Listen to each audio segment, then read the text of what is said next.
মানুষের একটি সমস্যা আছে যে মানুষ সাফল্যকে মাপতে থাকেন, লক্ষ্যপ্রাপ্তিকে মাপতে থাকেন এবং তার তুলনা করতে থাকেন যে ও এত কিছু পেল আর আমি পেলাম না, ওর কাছে এত কিছু আছে কিন্তু আমার কাছে নেই। এই তুলনা করার জন্য ওনারা দুঃখী হয়ে পড়েন, নিরাশ হয়ে পড়েন। তাই আমি একটা প্রশ্ন করছি যে এটা কি উচিত? এই সংসারে আপনি কি নিয়ে তুলনা করবেন যেখানে সূর্যদেব চন্দ্রমা দুজনেই আছেন, দুজনেই হলেন বিশেষ, দুজনেই নিজ নিজ সময়ে উদিত হন। এদের মধ্যে একজন না থাকলে তাহলে আমাদের জীবন কঠিন হয়ে পড়বে। ঠিক সেইভাবেই আপনি যদি একটা বড় রেখা অঙ্কন করেন তাহলে অন্য রেখাটি ছোট হয়ে পড়ে না, সে তেমনই থাকে যেমনটা সে ছিল। আপনার অস্তিত্ব কখনো ছোট বা বড় হতে পারে না। শুধু তুলনা করার জন্য আপনার এটা মনে হতে পারে। যদি আপনি যুদ্ধ করতে চান আপনার তলোয়ারের প্রয়োজন পড়বে। যদি বস্ত্র তৈরি করতে চান এত বড় তলোয়ার দিয়ে কিছুই হবে না, তখন প্রয়োজন পড়বে একটা ছোট্ট সূচের। তাই তুলনা করবেন না, না নিজেকে ছোট মনে করবেন না অন্য কাউকে। সবার সাথে সহযোগিতা করুন, আর যদি তুলনা করতেই হয় নিজের সাথে করুন যে কাল আমি কেমন ব্যক্তি ছিলাম, আজ কি তার থেকে শ্রেষ্ঠ হয়ে উঠতে পেরেছি। ভেবে দেখুন ভবিষ্যতে গিয়ে আপনি কতটা শ্রেষ্ঠ ব্যক্তি হতে পারেন। আসুন আমার সাথে ভালোবেসে বলুন রাধা রাধা। বস্ত্র আমাদের সকলের প্রিয়, এটা আমাদের জীবনযাপনের জন্য প্রয়োজনীয়। আমরা সবসময় চেষ্টা করি সেই বস্ত্র পরতে যা পরলে আমাদের দেখতে ভালো লাগে। কিন্তু কখনো এই কথা ভেবে দেখেছেন যে কিছু বস্ত্র যদি স্বচ্ছ হয় তাহলে তা পুরনো হলেও দেখতে ভালো লাগে? ঠিক তেমনি যেমন কোনো খাবার যদি মশলাদার না হয়, অত্যন্ত সুস্বাদু নাও হয়, কিন্তু যদি তা গরম হয়, টাটকা হয়, তাহলে খেতে ভালোই লাগে। ঠিক সেইভাবেই যদি কোনো ব্যক্তি সুন্দর নাও হয় কিন্তু তার কথা খুবই মধুর হয়, তাহলে সেই ব্যক্তি সকলের প্রিয় হয়। কোনো ব্যক্তি যদি ধনবান নাও হন কিন্তু তিনি যদি গুণী হন তাহলে এই সংসারে সম্মান লাভ করেন। সেই জন্য কখনো এই বিষয়ে দুঃখ পাবেন না যে আপনার কাছে ভৌতিক স্বাচ্ছন্দ্য নেই।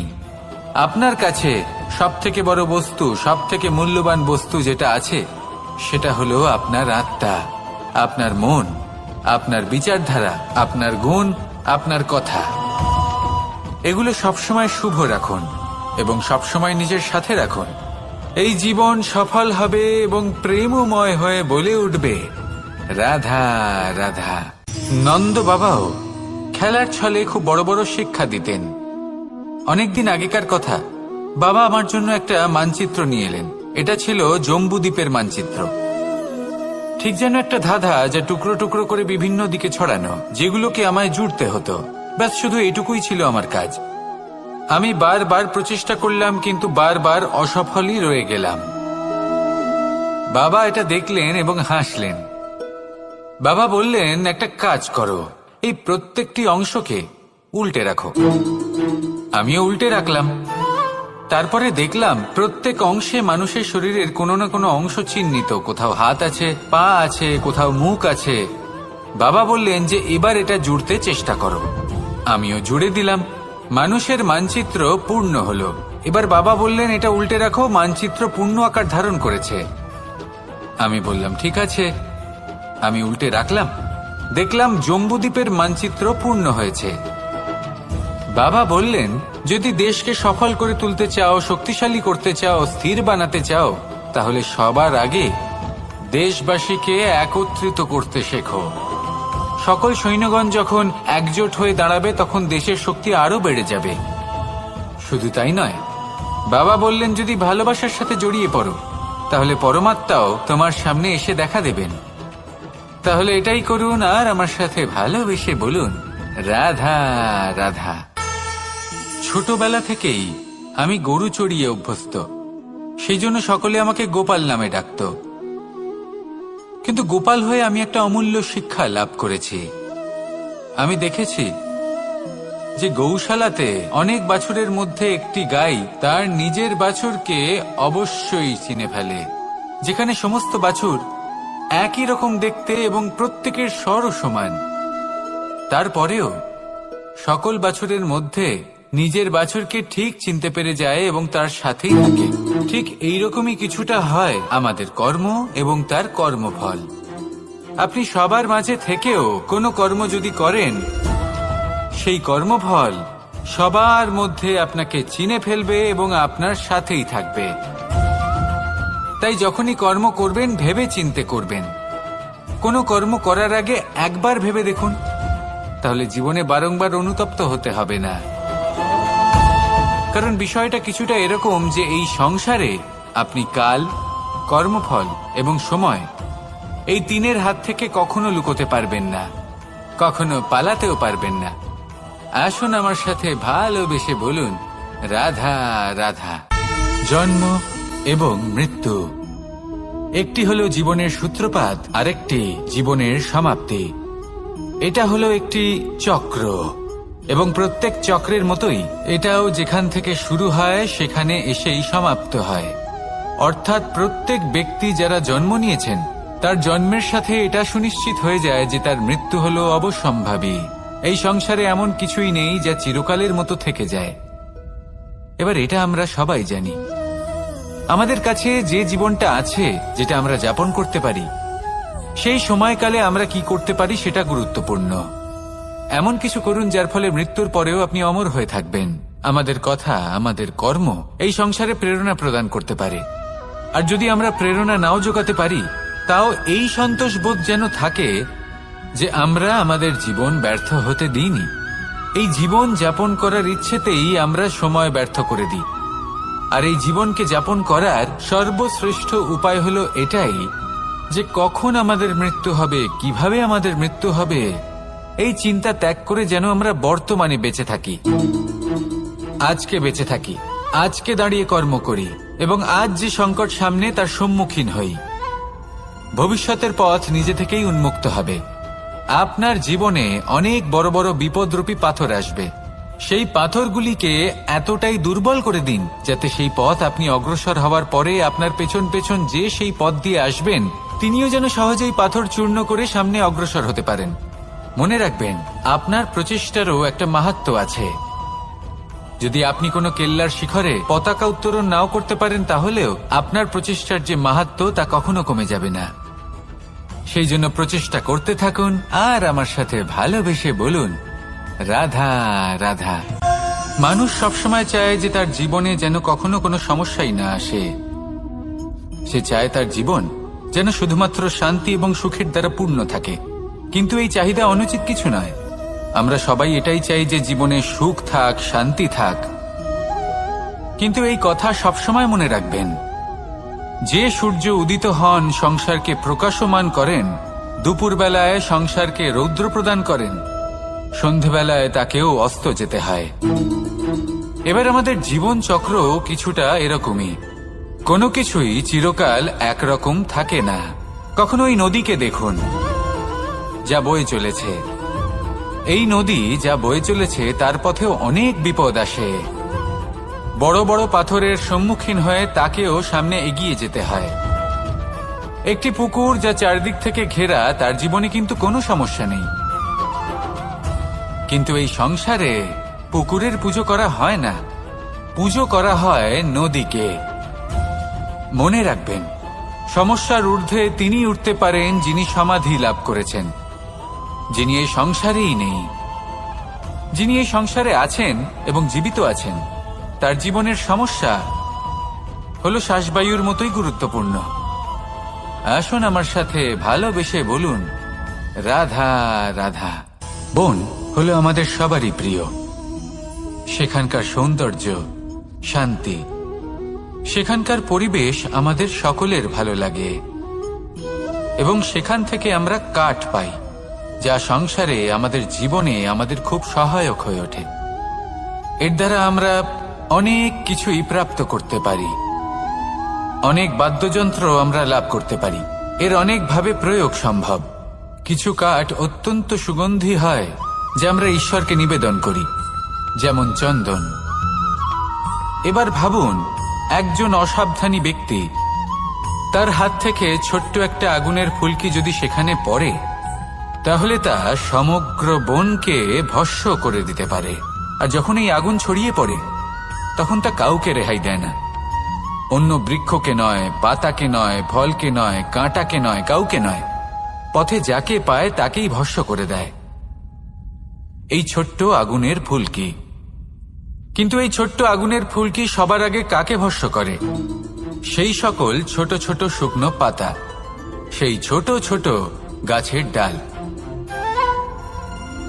ঠিক সেইভাবেই আপনার জীবনে একজন খারাপ ব্যক্তি এসে হয়তো আপনার সমগ্র জীবন ধ্বংস করে দিতে পারে। আর আপনার এই জীবনে এই ছোট ছোট শুকনো পাতা এবং এই ছোট ছোট শুকনো কাঠ আপনার ছোট ছোট স্বার্থ।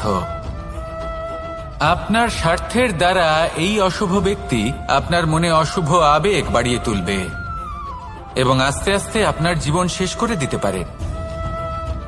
তাই মনে রাখবেন, এই জীবন অমূল্য। আপনি হলেন অমূল্য।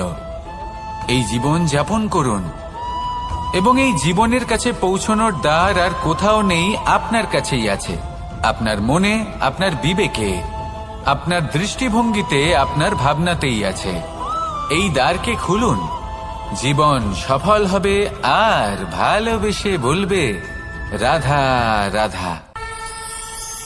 কথায় আছে যে স্বপ্ন এবং লক্ষ্য হলো একটি মুদ্রারই দুটি দিক। যতক্ষণ না স্বপ্ন দেখছেন ততক্ষণ বুঝবেন কি করে আপনার লক্ষ্য কি? স্বপ্ন দেখে যদি নিজের লক্ষ্য বুঝতে পারেন, সেটা পেতে চান, তবেই সেটা লাভ করতে পারবেন। কিন্তু স্বপ্ন এবং লক্ষ্য এই দুইয়ের মধ্যে একটা ভারসাম্য রয়েছে, যেটা বজায় রাখা প্রয়োজনীয়। একে আমরা বলে থাকি পরিশ্রম। দেখুন, যদি আপনি স্বপ্ন দেখতে চান তাহলে পরিশ্রম ত্যাগ করে নিদ্রা লাভ প্রয়োজন। কিন্তু যদি আপনি লক্ষ্য লাভ করতে চান তাহলে আপনাকে নিদ্রা ত্যাগ করে পরিশ্রম করতে হবে। তাই আলস্য ত্যাগ করুন এবং সিদ্ধান্ত নিন যে আপনি কি চান। আপনার জীবনের এই তুলাদণ্ডে স্বপ্নের পাল্লা ভারী হওয়া প্রয়োজন নাকি লক্ষ্যের?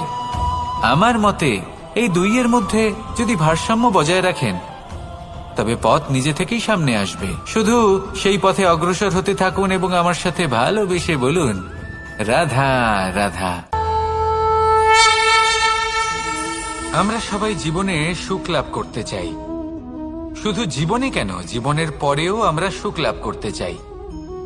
আমরা সকলে স্বর্গের কামনা করি। কিন্তু খুব সহজ একটা কথা, যদি আপনি স্বর্গ লাভ করতে চান তাহলে প্রথমে মৃত্যু লাভ করতে হবে। আপনি যদি প্রাণই না দেন তাহলে আপনি স্বর্গ লাভ কিভাবে করবেন, তাই না? শুধু এই ছোট্ট একটা বিষয় দ্বারা আমরা জীবনে অনেক কিছুই শিখতে পারি। যদি আপনার কোনো লক্ষ্য থাকে, কোনো মনোবাঞ্ছিত স্থান থাকে, কোনো বড় কাজ আপনি করতে চান, তাহলে সেই সবই হবে। কিন্তু শুধুমাত্র কামনা করলে হবে না, আপনাকে কর্ম করতে হবে, নিরন্তর প্রয়াস, পরিশ্রম, পথ খুঁজতে হবে, সামনে অগ্রসর হতে হবে। কখনো অসফল হলে তার কারণ খুঁজতে হবে, বিপদের সম্মুখীন হতে হবে, অন্তর থেকে নিজের শক্তি বাড়িয়ে তুলতে হবে। তবেই আপনি নিজের লক্ষ্য লাভ করতে পারবেন, মনোবাঞ্ছিত স্থান পাবেন। মহান নদী গঙ্গা একটি বিন্দু দ্বারা শুরু হয়, ধীরে ধীরে অগ্রসর হয়। কোনো পাথরে ধাক্কা খেলেও সে থামে না, বরং এগোতেই থাকে। তারপরেই সে মহান নদী গঙ্গা হয়ে উঠতে পারে। পরিশ্রম করুন, লক্ষ্য লাভ করুন, আর আমার সাথে ভালোবেসে বলুন রাধা রাধা। এই সংসারে তিন ধরনের আবেগ অত্যন্ত গুরুত্বপূর্ণ, যা প্রত্যেক মানুষের জীবনে থাকে। প্রথমটা হলো আনন্দ, যা আমরা সবাই লাভ করতে চাই। দ্বিতীয় হলো ক্রোধ। এটা তখনই আসে যখন আমরা আমাদের উপর নিয়ন্ত্রণ হারাই বা কোনো পরিস্থিতি আমাদের প্রতিকূল হয়ে থাকে। তৃতীয় হলো দুঃখ। এই দুঃখ তখনই আসে যখন কোনো একটা পরিস্থিতি আমাদের মনের মতো হয় না, বা আমাদের প্রিয়জন আমাদের বুঝতে পারেন না। আমরা অমূল্য কিছু হারিয়ে ফেলি, তখন এই দুঃখ আমাদের হৃদয়ে আশ্রয় নেয়। এই তিন আবেগ হলো এমন যে আমাদের জীবনে আসতে এবং যেতে থাকবে। কিন্তু এই তিনটি আবেগের বিষয়ে কোন কথাটা মনে রাখতে হবে সেটা শুনুন। যখনই আপনি আনন্দে থাকবেন, প্রতিশ্রুতি দেবেন না, কারণ যখন মানুষ আনন্দে থাকেন তখন তিনি নিজের বিবেক বোধ হারিয়ে ফেলেন। দ্বিতীয়ত, যখনই আপনি ক্রুদ্ধ হবেন, উত্তর দেবেন না, কারণ ক্রোধের বশে যে উত্তরই দেবেন সেটা শুভ হবে না। তৃতীয়ত, যখনই আপনি দুঃখী থাকবেন, কোনো সিদ্ধান্ত নেবেন না, তখন নিজের মনের ওপর, নিজের কর্মের ওপর, নিজের উপর নিয়ন্ত্রণ রাখতে চেষ্টা করুন। যদি এই তিনটি আবেগের ক্ষেত্রে এই জিনিসগুলো মনে রাখেন, তাহলে জীবনে কখনো আক্ষেপ করবেন না। আসুন আমার সাথে ভালোবেসে বলুন, রাধা রাধা। আমাদের মধ্যে বেশিরভাগ মানুষ কোনো না কোনো মহাশক্তির উপস্থিতিকে বিশ্বাস করেন। আমরা মনে করি যে এ হলো সেই মহাশক্তি যার প্রভাব, যার কৃপা চিরকাল আমাদের উপর বজায় থাকে। আমাদের কর্মের ওপর, কর্মফলের ওপর চিরকাল তার দৃষ্টি থাকে। আমাদের মধ্যে কেউ একে ঈশ্বর মনে করেন, কেউ বা প্রকৃতি মনে করেন, বা কেউ কোনো গৃহপালিত পশুর মধ্যে মহাশক্তির দর্শন লাভ করেন, বা কেউ কোনো বস্তুর মধ্যে। প্রত্যেকের নিজস্ব বিশ্বাস আছে, কিন্তু সেই শক্তির থেকে আশীর্বাদ লাভের জন্য বা কোনো ইচ্ছে পূরণের জন্য আমরা কখনো না কখনো মন্দিরে যাই। এই মন্দির শব্দের সূত্রপাত কিভাবে, আগে সেটা বুঝে নেওয়া যাক। মন্দির এই শব্দের আরম্ভ হল মনের দ্বারা, কিন্তু বেশিরভাগ মানুষ যখনই মন্দিরে যান কোনো ইচ্ছে পূরণের জন্য বা ইচ্ছে পূরণ হওয়ার পরে ধন্যবাদ দেওয়ার জন্য, তখন তিনি শুধুমাত্র শারীরিকভাবে সেখানে উপস্থিত থাকেন। তার মন তো সাংসারিক কাজের মধ্যেই ঘোরাফেরা করতে থাকে, তাই না? তাহলে বলুন, এর অর্থ কি? যদি আপনি মন্দিরে নিজের মনকেই না নিয়ে যান, তাহলে তার কি লাভ হবে? মন্দিরে গিয়ে নিজের মনকে ঈশ্বরের চরণে পূর্ণরূপে সমর্পণ করুন। নিজের মন থেকে ঈশ্বরের আরাধনা করুন, আর এই মন থেকেই বলুন, রাধা রাধা। মানুষ শুধুমাত্র দুই ধরনের ব্যক্তির সামনেই নত হন। একজন হলেন তিনি যাকে তিনি সম্মান করেন, আর আরেকজন যাকে তিনি ভয় পান। এবার কোনো ব্যক্তি যদি আপনার সামনে নত হন, তাহলে তার পেছনের কারণ কি? আপনার প্রতি সম্মান নাকি আপনার প্রতি ভয়? সেটা আপনাকেই বুঝতে হবে। যদি আপনি এমন মনে করেন যে তাতে কি যায় আসে, ভয় হোক বা সম্মান, কেউ আমার সামনে নত তো হচ্ছেন, যদি এটা আপনার চিন্তা ভাবনা হয়, তাহলে আপনাকে মনে করিয়ে দিই, এই সময় বদলাতে বেশি সময় লাগে না। আজ যে ব্যক্তি আপনাকে দেখে ভয় পাচ্ছে, কাল এই ভয়ের সমাপ্তিও ঘটতে পারে। আবার এমনও হতে পারে যে তার কাছে অত্যধিক শক্তি চলে এলো। অনেক কিছুই হতে পারে। তাই মনে রাখবেন, যে মাথা ভয়ের কারণে নত হয় তা সময় এলে সবার আগে বিরোধিতা করতে পারে, আর যে মাথা সম্মানের কারণে নত হয় আপনার জন্য নিজের শিরচ্ছেদও সে করতে পারে। তাই সকলকে আপন করে নিন, কিন্তু ভয় প্রয়োগ করে নয়। কর্ম করুন এবং সম্মান অর্জন করুন। শুধু এটাই করুন, আর আমার সাথে ভালোবেসে বলুন, রাধা রাধা। সূচের শেষে একটি ছিদ্র থাকে, যার দ্বারা আমরা এই সুতো পরাতে পারি, আর তারপর সূচের সাহায্যে এই সুতো দিয়ে বস্ত্র সেলাই করা যায়। কিন্তু যদি সুতোটা সোজা করে ধরা না হয়, তাহলে সূচে কখনো এই সুতো পরানোই সম্ভব নয়। যদি এতে কোনো গিঁট পড়ে, তখন তা কখনোই এই ছিদ্র দ্বারা প্রবেশ করা সম্ভব নয়। ঠিক এইভাবেই যদি আপনি কারোর জীবনে প্রবেশ করতে চান, কারোর অন্তরে প্রবেশ করতে চান, তাহলে আপনাকেও সহজ থাকতে হবে। এতে কোনো গিঁট থাকলে চলবে না, অর্থাৎ মনে যাতে কোনো মালিন্য না থাকে, যেন কোনো কুচিন্তা না থাকে। যদি এসব থাকে, তাহলে আপনি কখনো কারোর জীবনে প্রবেশ করতে পারবেন না। আর যদি কোনোভাবে আপনি প্রবেশ করেও যান, তাহলে তার মনে ঘর করতে পারবেন না। নিজেকে এই সুতোর মতন করে তুলুন, সহজ। মনে যেন কোনো কুচিন্তা না থাকে, সবার প্রতি যেন সদ্ভাবনা থাকে, শুভ চিন্তা থাকে। এমনটা করতে থাকুন। এমন একটা দিন আসবে যেদিন এই সমস্ত সংসারের ব্যক্তির মনে আপনি বাস করবেন, আর তখন এই মন প্রসন্ন হয়ে বলবে, রাধা রাধা। সূর্য হলেন আমার অত্যন্ত প্রিয়। প্রতিদিন আমাকে নতুন শিক্ষা দিতে থাকেন। একবার সূর্যকে দেখুন, 4 প্রহর পর্যন্ত উনি অন্ধকার সহ্য করেন, তারপর আস্তে আস্তে উদিত হন। প্রথমে লাল, তারপর গেরুয়া, তারপর শ্বেত বর্ণ ধারণ করেন। আস্তে আস্তে আকাশে উদিত হন আর তারপর সমস্ত সংসারে প্রকাশমান হয়ে উঠবেন। এ হলো সূর্যের তপস্যা, তার ধৈর্য, তার প্রতীক্ষা, তার পরিশ্রম, যার ফলে উনি সংসারে সর্বোচ্চ স্থান অধিকার করেছেন। যদি আপনিও এই সংসারে সূর্যের মতোই মহান হয়ে উঠতে চান, সূর্যের মতো এই সংসারে সর্বোচ্চ স্থান অধিকার করতে চান, তাহলে আপনাকে সূর্যের মতোই তপস্যা করতে হবে, প্রতীক্ষা করতে হবে, ধৈর্য ধরতে হবে, পরিশ্রম করতে হবে। তবেই এই সংসারে আপনি সম্মান লাভ করবেন, যশ লাভ করবেন। আসুন আমার সাথে ভালোবেসে বলুন, রাধা রাধা। মানুষ বলে থাকেন যে জীবনে সময়ের পূর্বে এবং ভাগ্যের থেকে বেশি কিছুই পাওয়া যায় না। এটা যার যার নিজের বক্তব্য। আমি বলবো এই সময় আসলে কি? এই সময় হলো যাতে যুগ যুগান্তর নিহিত আছে, যার মধ্যে দিন আছে, মাস আছে, বছর আছে, ঠিক কিনা? বাস্তবে আপনার কাছে সময় কতটা আছে যা আপনি সদ্ব্যবহার করতে পারেন? তখন থেকে আছে যখন থেকে আপনি নিজেকে বুঝতে শুরু করেন। ততক্ষণ আছে যতক্ষণ না আপনি এই সংসার ছেড়ে চলে যাচ্ছেন। শুধু এটুকু সময় আছে আপনার কাছে। আর যদি ভাগ্যের কথা বলা হয়, তাহলে ভাগ্য হলো সেই পরিস্থিতি যখন মানুষ নিজেকে সময়ের হাতে সমর্পণ করে দেন, তাকে ভাগ্য বলে।